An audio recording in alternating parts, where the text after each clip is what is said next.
नमस्कार दोस्तों, मैं सतवीर दलाल अपने YouTube के भारत लिंक चैनल पर आपका स्वागत करता हूं। दोस्तों, आज हम जिस शख्सियत से रूबरू हो रहे हैं वो गुड़गांव के एक बहुत बड़ी समाज सेवी शख्सियत हैं और ये हैं राव लाल सिंह यादव जी। तो ये इतनी संस्थाओं से जुड़े हुए हैं कि गुड़गांव की जनता ने इनको इतनी संस्थाओं की जिम्मेदारी दी हुई है कि हम खुद भी हैरान हैं कि इतनी संस्थाओं की अध्यक्षता करते हुए ये कैसे इतनी ज़्यादा समाज सेवा करते हैं।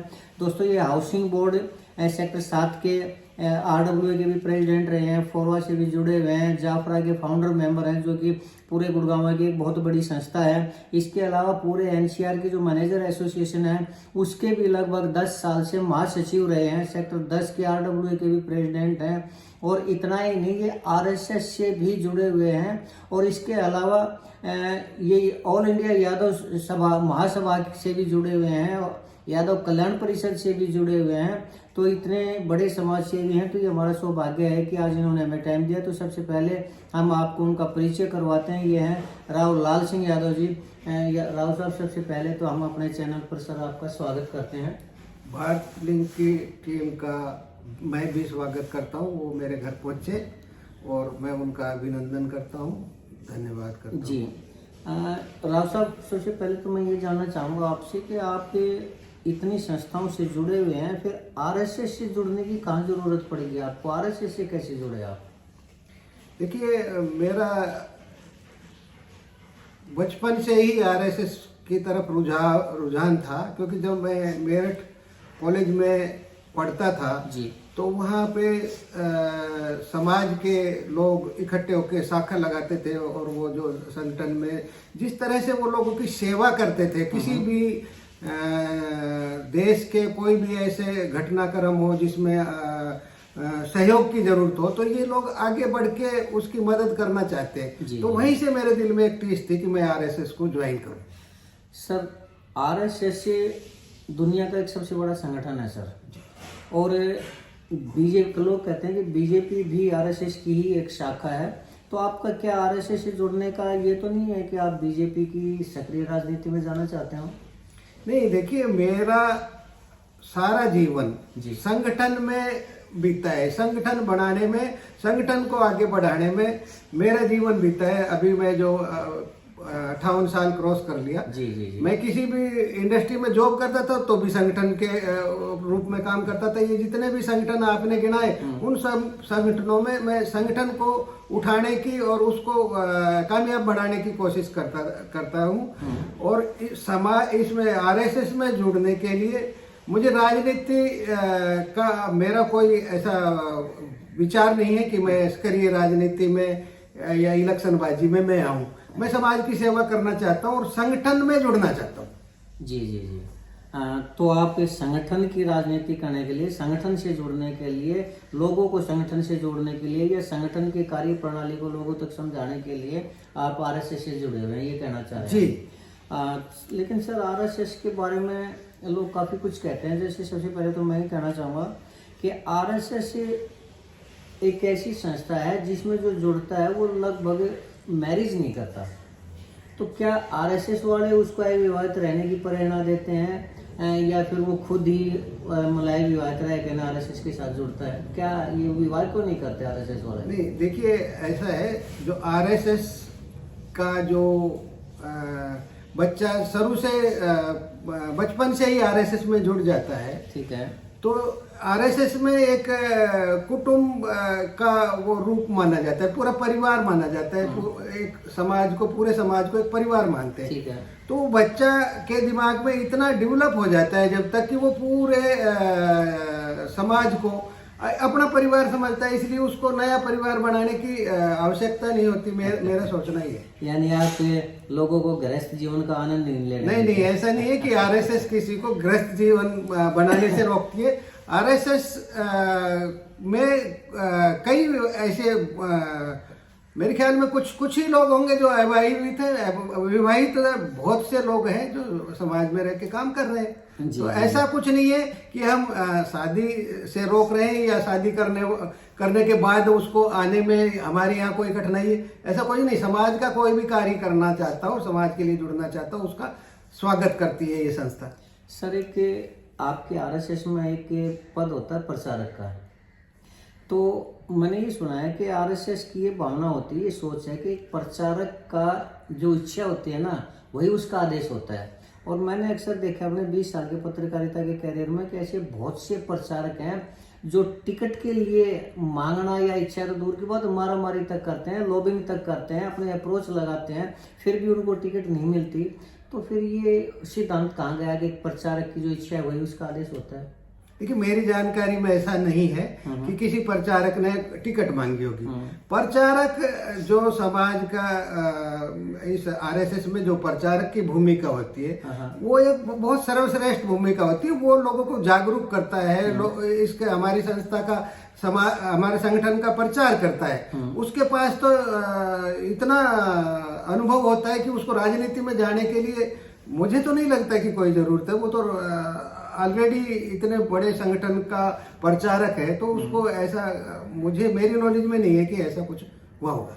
अच्छा सर, मैं ये पूछना चाहूँगा कि आप देखिए जुड़े हुए गुड़गांव की संस्थाएं, जितनी भी संस्थाएं हो गुड़गांव की, चाहे वो जाफरा हो, सेक्टर 10 की RW हो, सेक्टर 7 की RW हो, या फिर और दूसरी संस्था हो, यादव कल्याण परिषद हो, या फिर ऑल इंडिया यादव महासभा हो, तो आप का जो समाज सेवा का दायरा है, क्या आपको नहीं लगता कि वो सिर्फ गुड़गांव तक या यादवों तक ही सीमित है?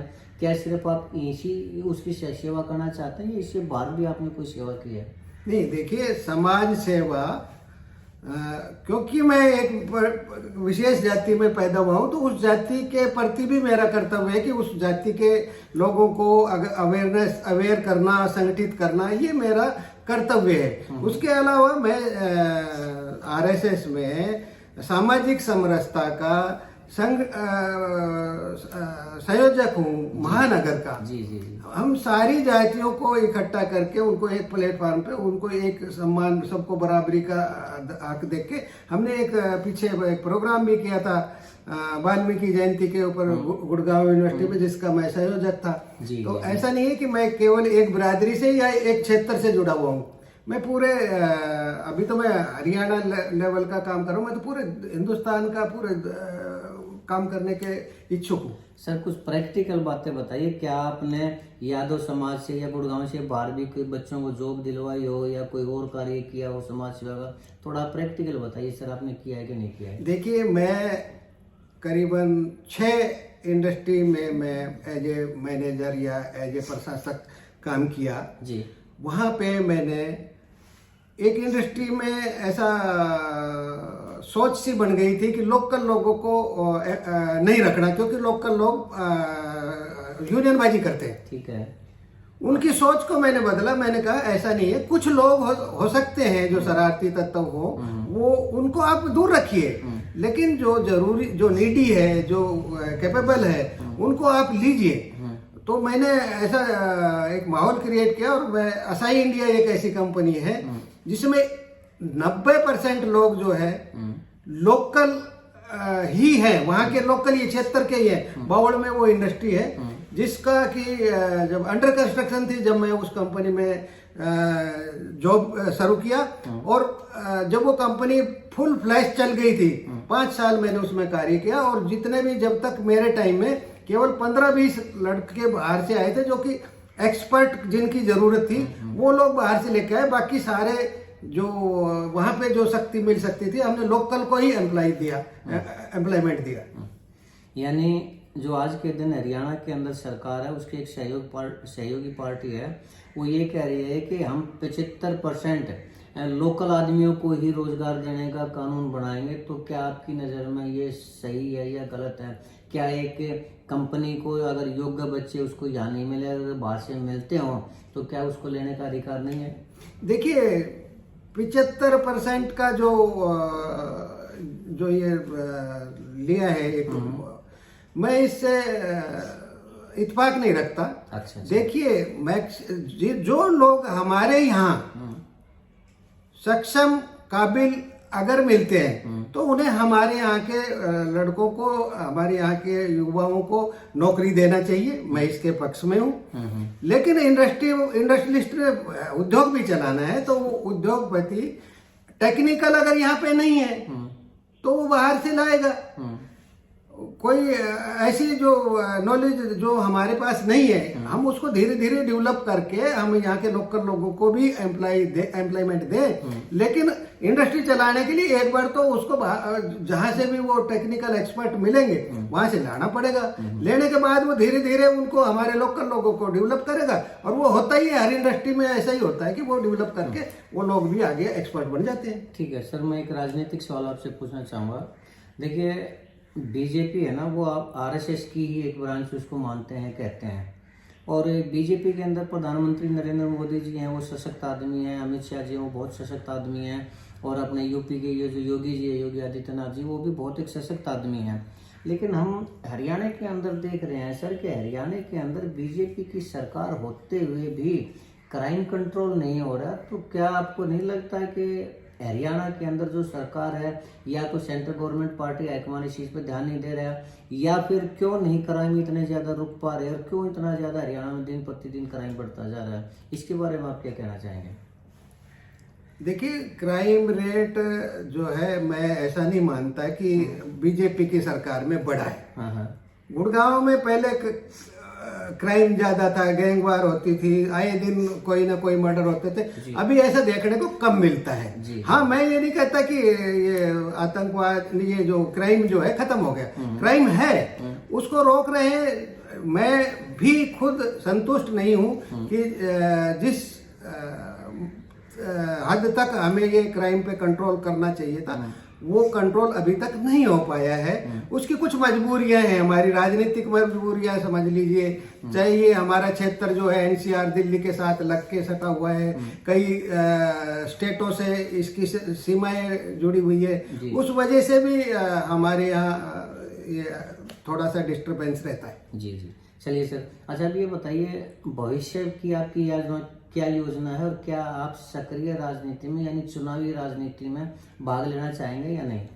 देखिए, मेरा अभी तक ऐसा कोई विचार नहीं है। मैंने ऐसा सोचा भी नहीं है कि मैं सक्रिय राजनीति में या किसी इलेक्शन फाइट करने की मैं कोई योजना बना रहा हूँ। हाँ, मैं सक्षम आदमी को आगे लाने के लिए एक संगठन से मैं ऐसे कोशिश कर रहा हूँ कि हमारे यहाँ, हमारे क्षेत्र में, इस एरिया में जितने भी हो काबिल लोग चुन के आए। मैं हर काबिल लोग की उसको मदद करना चाहता हूँ, चाहे वो किसी भी जाति से हो, किसी भी धर्म से हो, कोई भी आदमी हो, काबिल होना चाहिए। जी। बहुत बढ़िया सर, आपने अपने विचार हमें बताए। तो क्या आप समाज को कोई संदेश देना चाहेंगे, लोगों को कुछ कहना चाहेंगे आप हमारे चैनल के माध्यम से? समाज के लोगों को मैं, एक तो ये जो हमारा बीतता वर्ष है, अब नया आने वाला है, जी। तो उसमें एक संकल्प की मैं कामना करता हूँ कि वो हमारे जो भाई हैं, जो हमें, मेरे को जो सुन रहे हैं, वो एक संकल्प लें कि आगे आने वाला नया जो साल है, उस साल में हम देश के प्रति, अपने धर्म के प्रति, अपनी जाति के प्रति, अपने परिवार के प्रति, अपने प्रति कुछ ना कुछ ऐसा करें कि जिसकी एक मिसाल बने। जी। बहुत बढ़िया सर। आप भारत लिंक के, आखिरी सवाल आपसे, भारत लिंक के दर्शकों को क्या कुछ कहना चाहेंगे आप?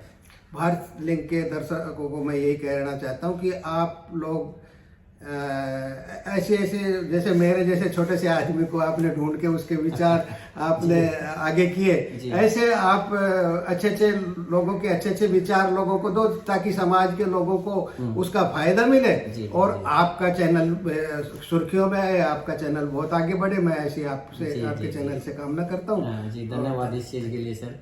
तो दोस्तों, ये थे हमारे रावलाल सिंह यादव जी, जो खुद तो अपने आप को एक छोटा सा आदमी बताते हैं, लेकिन गुड़गांव की ऐसी बहुत सी प्रसिद्ध संस्थाओं के अध्यक्ष हैं ये, जो एक आम आदमी इतनी ज़्यादा संस्थाओं के साथ नहीं जुड़ सकता, उनकी अध्यक्षता नहीं कर सकता।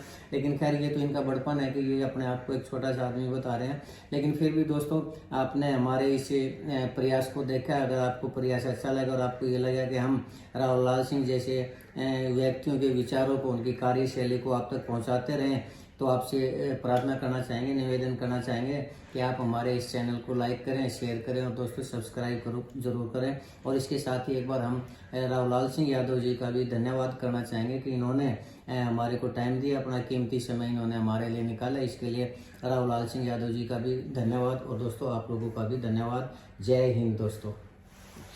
धन्यवाद साहब, जय हिंद। भारत लिंक का दिल की गहराइयों से धन्यवाद करता हूँ जिन्होंने आज मेरे को आप जैसे लोगों से जुड़ने के लिए मौका दिया। जी जी, थैंक यू, धन्यवाद। शुक्रिया सर, शुक्रिया आपका भी राव साहब।